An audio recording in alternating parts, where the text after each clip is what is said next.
ప్రేమికుని కర్తవ్యం. మన ప్రీతమ అవతార్ మెహర్ బాబా ఇలా అంటున్నారు, ప్రీతమ ప్రభు అన్నింట నిండి ఉన్నాడు. అటువంటప్పుడు ప్రేమికుని కర్తవ్యం ఏమిటి? తన గురించి పట్టించుకోకుండా ప్రీతముని సంతోషపెట్టడమే ప్రేమికుని కర్తవ్యం. స్వసుఖాన్ని గురించి ఆలోచన లేకుండా ప్రేమికుడు ప్రీతముని సౌఖ్యాన్ని కోరుకోవాలి.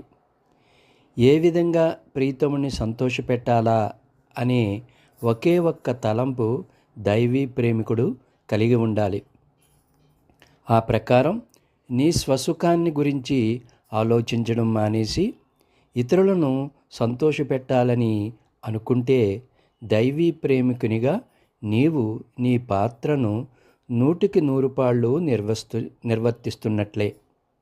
ఎందుకంటే ప్రీతమ దైవం అందరిలో నివసించి ఉన్నాడు కదా.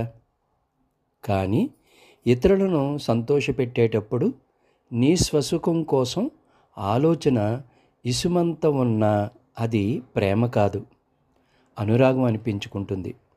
ఆ విధంగా చేసినప్పుడు ఇతరులను సంతోషపెడుతూ తాను కూడా సంతోషం పొందాలనే ఉద్దేశం అందులో దాగి ఉంటుంది. ఉదాహరణకు, ఒక భర్తకు తన భార్యపై గల అనురాగం.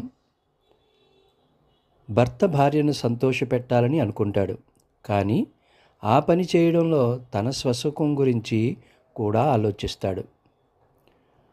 ఒక తల్లి తన బిడ్డపైన ఉండే అనురాగం, బిడ్డను సంతోషపెట్టడానికి ఆ తల్లి కేవలం ఇవ్వడం ద్వారా ఈ అనురాగం నుండి సంతోషాన్ని పొందుతుంది అని అన్నారు మన ప్రీతమ అవతార్ మెహర్ బాబా.